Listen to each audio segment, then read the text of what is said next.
So bago ang lahat, bago natin ito pag-uusapan, tulungan nyo po muna ako na i-like at saka i-share itong video natin para guys kakalat ito sa taong bayan, okay?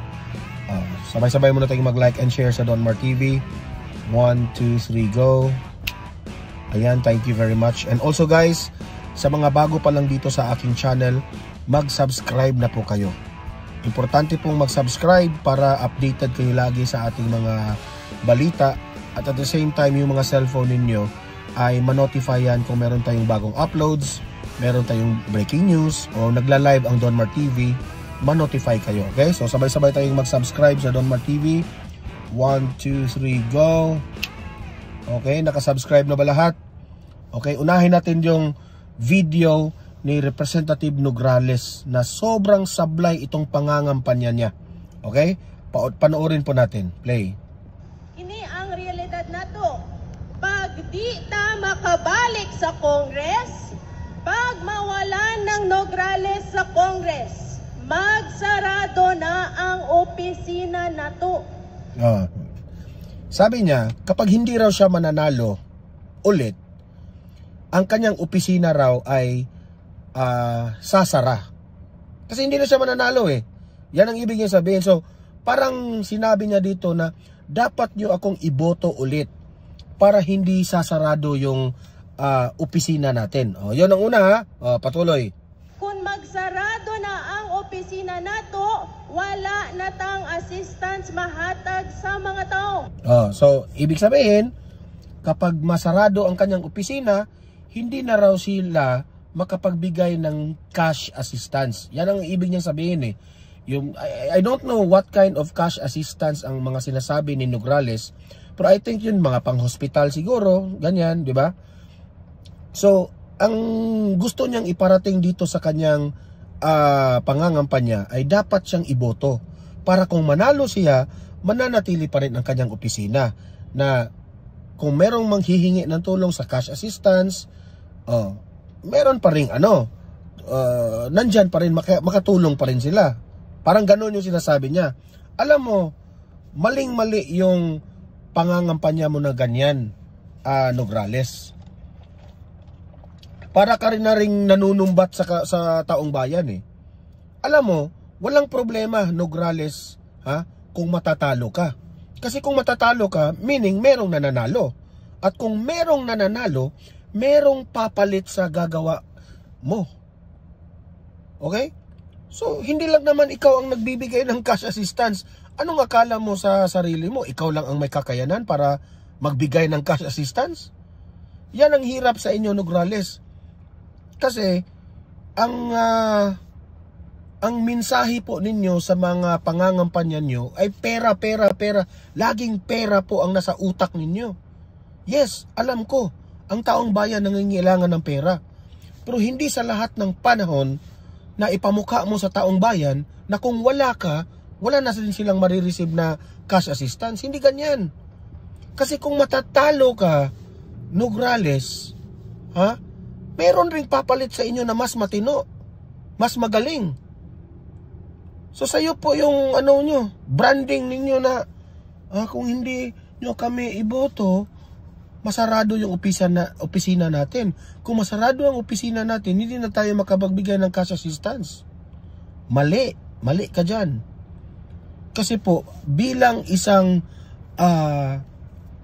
leader, bilang isang public servant, Nograles, hindi lang cash assistance ang trabaho ninyo Kasi kung ganon, marunong rin ako niyan. Bigyan mo lang ako ng pera ng gobyerno, mamimigay ako ng cash assistance sa mga tao. Kaya ko rin 'yan. 'Di ba? Alam mo, Nograles, hindi lang ganyan po ang trabaho ng pagiging representative o kongresista. Mag-isip-isip ka. Hindi lang puros pera. Mag-isip ka ng proyekto, mag-isip ka, be creative kung papaano po ang taong bayan makapagtrabaho, gaganda ang kanilang buhay, paano sila makabili ng mga murang pagkain. Ganon. Hindi yung hindi na makapagbigay ng assistance. Bobo ka pala eh. 'Di ba? Alam mo, sa totoo lang, Nograles, hindi ka mananalo sa 2025. Hindi yan, sa totoo lang, hindi yan kawalan ng taong bayan if matalo ka. Sa totoo lang. Prangkahan na kita. Okay? Yan ang hirap kasi ngayon sa mga kaalyado ni Romualdez, itong si Tambaluslos, itong pinsan ni Bongbong Marcos ba?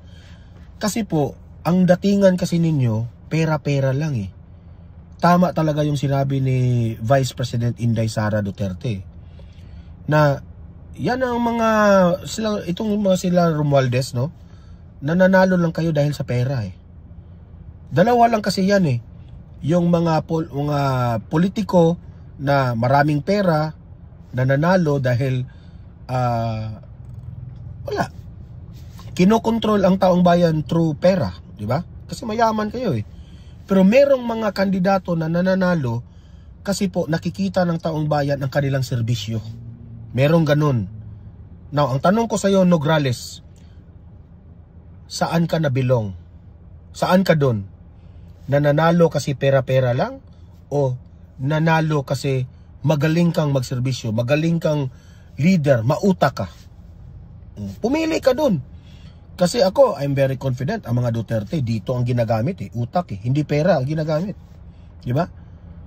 So, kayong mga leaders, let me remind you, kayong mga government officials, hindi po sa lahat ng bagay, mabibili nyo ang tao sa pera. Kasi po, sabi nila, legal na po ngayon ang vote buying. Kasi ang ibig kong sabihin sa mga ayuda-ayuda na yan, sila yung may pakana dyan sa mga ayuda na yan eh. Okay? So, sablay ka dito, Representative Nograles. Mga taga Davao, do not vote for this woman. Ako na magsasabi sa inyo. That's my opinion pero ako, do not vote this one. Go for the leader na ito yung gagamitin, hindi pera. Okay? God must be dead, God must be dead. God must be dead, God must be dead, God must be dead, must be dead. Si Don Man, dito na laging nakaabang. Hatid ang balita mula umaga hanggang gabi. Politika sa Pinas, bawat galaw na susubaybayan. Kasama ka sa kwento ng bayan, laging may say-say. Laging updated sa kwentong politika. Si Don Mar ang kasama mo sa bawat balita, sa bawat issue at pangyayari sa bansa. Don Mar TV, para sa bayan talaga. Senado, Kongreso, Malacanang at kalsada, bawat usapin, sinisilip niya ng tama. Ang totoo at walang bias ang kanyang dala. Para sa Pilipino, bawat kwento'y may halaga. Laging updated sa kwentong politika. Si Don Mar ang kasama mo sa bawat balita, sa bawat issue at pangyayari sa bansa. Don Mar TV, para sa bayan talaga. Kung gusto mo ng balita, dito ka tumutok. Walang kasinungalingan dapat at walang halong usok. Si Don Mar ang gabay mo sa katotohanan. Bawat balitang dala sa bayan na talaan. Laging updated sa kwentong politika. Si Don Mar ang kasama mo sa bawat balita, sa bawat issue at pangyayari sa bansa. Don Mar TV, para sa bayan talaga. Don Mar TV, ang iyong kakampi sa balita.